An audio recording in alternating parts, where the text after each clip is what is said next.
तो मूवी की शुरुआत में हम एक आदमी ब्रेंडन को देखते हैं जो कि क्लाउन जोकर बनकर सबको अपनी बीवी की कहानी सुना रहा था। ब्रेंडन बताता है कि मेरी बीवी बहुत खूबसूरत थी, सभी लोग मुझे देखकर हैरान होते थे कि इतनी खूबसूरत बीवी मुझे मिल कैसे गई। पर एक दिन मुझे पता चला मेरी बीवी फेलिपा का किसी और आदमी के साथ चक्कर चल रहा है। जब मैंने इस बारे में उससे पूछा तो उसने मुझे डाइवोर्स तलाक देकर उस आदमी से शादी कर ली जिसे वो पसंद करती थी। और शायद यही वजह थी कि अब ब्रेंडन के दिलो दिमाग में बहुत ज्यादा गुस्सा भरा हुआ था। यहीं पर ब्रेंडन अभी कहानी सुनाना शुरू करता है। एक लड़की के बारे में बताता है जिसको शो के दौरान पोसेस्ड होने की नकली एक्टिंग करनी थी, यानी कि उसने सबको ये दिखाना था कि उसके अंदर कोई चीज, कोई काली ताकत, कोई डीमन आ गया है जिसने उसे अपने काबू में कर लिया है। अब वहाँ पर एक फादर भी थे जिन्होंने उस लड़की का एक्सॉर्सिज्म करना था, मगर ये सब कुछ नकली था। इस शो को इन्होंने लाइव स्ट्रीम पर सबको दिखाना था और बहुत से लोग थे जो भी इनकी वीडियो को देख रहे थे। शो की सारी टीम अपने कैमरास को सेट करती है और फादर उस लड़की का एक्सॉर्सिज्म करना शुरू करते हैं, लेकिन अचानक से सब कुछ बदल गया था। वो लड़की अब फादर की कोई बात भी नहीं मानती और उल्टा छलांग लगा देती है, अजीब हरकतें करने लगती है, यानी कि सच में उस लड़की के अंदर कोई डीमन आ गया था। वो फादर को अपने बारे में बताता है कि वो एक डीमन है। फादर को भी ये बात समझ आ गई थी कि उस लड़की के अंदर सच में कोई काली ताकत आ चुकी है। अब वो एक किताब लेकर उस लड़की का असल में एक्सॉर्सिज्म करना शुरू करते हैं। जब ऐसा होता है तो वो लड़की अब सच में कंट्रोल से बाहर हो रही थी। इनकी लाइव वीडियो देखने वाले लोग भी डर जाते हैं। उस लड़की के अंदर आए हुए डीमन ने कैमरास को भी तोड़ दिया, जिस वजह से इनकी लाइव स्ट्रीमिंग रुक जाती है। थोड़ी देर के बाद सब कुछ ठीक हो जाता है और उस लड़की को तो बिल्कुल भी कुछ याद ही नहीं था कि उसके साथ हुआ क्या था। वहाँ पर इस शो की टीम के जितने भी लोग थे सभी बहुत खुश थे कि उनकी वीडियो बहुत से लोगों तक पहुँची जो एकदम असल लग रही थी, मगर ये नहीं जानते थे कि खतरा तो अभी शुरू हुआ था। हम उन लोगों को देख पाते हैं जो इनकी लाइव वीडियो को देख रहे थे। उनको उस डीमन ने पोजेस्ड अपने कंट्रोल में कर लिया था जो उस लड़की के अंदर आया था। दरअसल वो डीमन उस शो के जरिए बहुत से लोगों को अपने काबू में करना चाहता था। अब जिसके बाद वो लोग उस डीमन के काबू में आते ही अपने आसपास के लोगों को मारने लगते हैं। तो इस कहानी के जरिए हमें ये बताया गया है कि हमेशा अपने काम के बारे में सही और उसके साथ ठीक रहना चाहिए, ना कि लोगों को कोई भी गलत या खराब चीज दिखाकर उनका ध्यान अपनी तरफ करे। जिसके बाद हमें ब्रेंडन दिखाया जाता है। ये कहानी सुनाने के बाद वो अब फादर के रूप में था। कहता है कि कुछ लोग अपने काम को इतना सीरियस ले लेते हैं कि उन्हें अच्छी या गलत काम करने में कोई फर्क ही नजर नहीं आता। और इसी के साथ वो अपनी ऑडियंस को दूसरी कहानी सुनाना शुरू करता है। एक आदमी के बारे में बताता है जो कि एक पागल कातिल था जो बैठा अपने हेलमेट को बना रहा था। हमें उसका चेहरा तो नहीं दिखाया जाता, पर उस आदमी का हेलमेट भी काफी खौफनाक था। इसके बाद एक लड़की को देखते हैं जो कि अपने घर में बिल्कुल अकेली थी। तभी उसके दोस्त की कॉल आती है। जब वो सुनता है कि वो घर में अकेली है तो फौरन से उसे मिलने का कहता है। अब जैसे ही उस लड़की का दोस्त उसके घर पर आया था, उधर वहाँ पर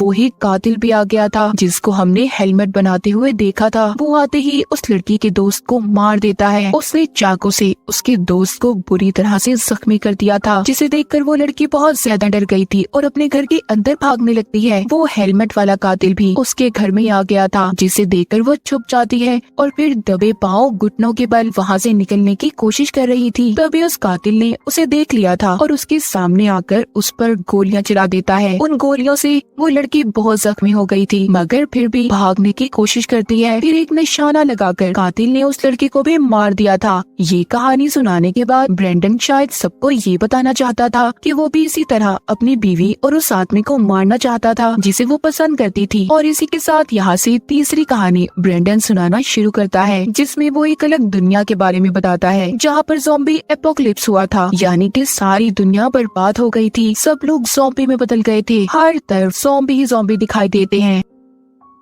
जो वहाँ पर किसी न किसी तरह अपनी भूख को खत्म करने के लिए इंसान को नोच नोच कर खा रहे थे। यहीं पर एक ग्रुप में सभी ज़ॉम्बीज मरे हुए इंसान को खा रहे थे। तभी उनके पास एक छोटी बच्ची आती है जो कि शायद अभी ज़ॉम्बी बनी थी, क्योंकि उसकी हालत बाकी के ज़ॉम्बीज जैसी नहीं थी। अब वो उन्हीं ज़ॉम्बीज के पास आती है जो लाश को खा रहे थे, मगर वो ज़ॉम्बीज उसे डराकर किसी डॉग की तरह उसे वहाँ से दूर कर देते हैं। तभी एक ज़ॉम्बी आदमी की नजर उस बच्ची पर पड़ती है। उसे देखकर न जाने उसे क्या हो गया था, वो उस लाश लाश में से एक गोश्त का टुकड़ा नोचकर उस बच्ची को खाने के लिए देता है, जिसे खाकर वो बच्ची अपना पेट भरती है और फिर चुपचाप वहाँ से उसी ज़ॉम्बी आदमी के साथ चली जाती है। वो ज़ॉम्बी उस बच्ची को झूले देता है, मगर अचानक से उस बच्ची के हाथ पर चोट लग गई थी, जिससे उसकी हड्डी बाहर आ जाती है। ज़ॉम्बी उस हड्डी को भी बड़े ही आराम से अंदर करके उस बच्ची के हाथ को ठीक कर देता है। अब जब वो दोनों थोड़ा सा आगे जाते हैं तो एक आदमी ने अपनी गन से उस आदमी ज़ॉम्बी को मार दिया था, क्योंकि वो वहाँ पर उन ज़ॉम्बी से अपनी फैमिली की जान बचाना चाहता था। वो बच्ची अब उस आदमी के सामने आकर खड़ी हो गई थी।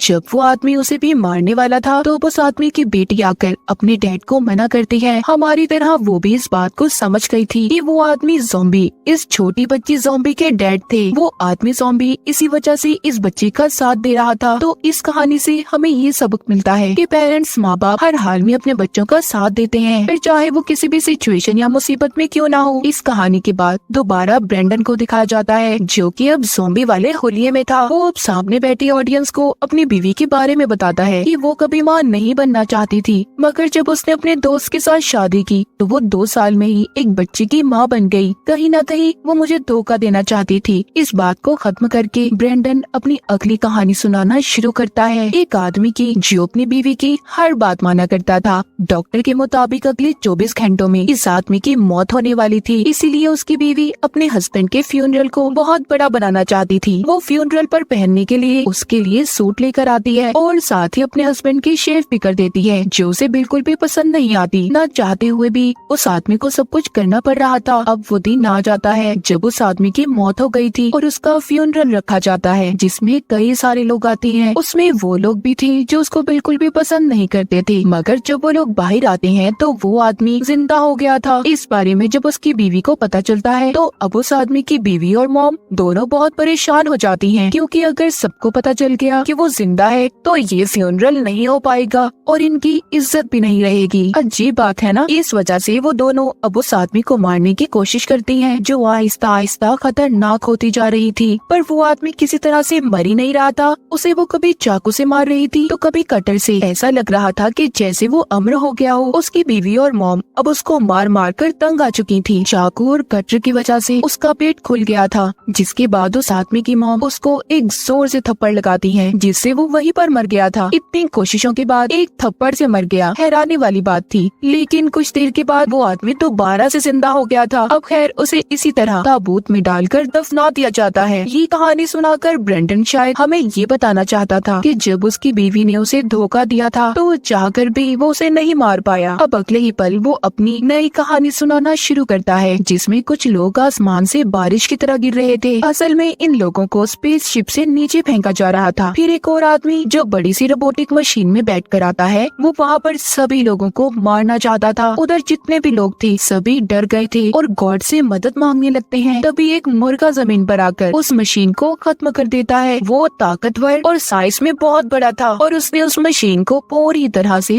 बर्बाद कर दिया था। अब ये कहानी ब्रेंडन ने क्यों सुनाई थी वो भी नहीं जानता था। कहानी नंबर 6। ब्रेंडन हमें डेथ नाम के एक आदमी की सुनाता है, जिसका एक बेटा भी था। डेथ का बेटा आम बच्चों की तरह था और उसको कार्टून देखना बहुत पसंद था। उसके डैड उसको पेंट का काम देकर चले जाते हैं, मगर वो अपने डैड के जाते ही सारा काम छोड़कर दोबारा से कार्टून देखने लगता है। डेथ अर्थ जमीन पर मरने वाले लोगों की लिस्ट बनाया करता था, यानी कि उनकी मौत का रिकॉर्ड रखा करता था। कुछ लोग उसको ऐसे मिलते हैं जो एक्सीडेंट में मर गए या फिर दूसरों ने मार दिया था, और कुछ इंसान ऐसे जो अपनी मौत खुद मर गए।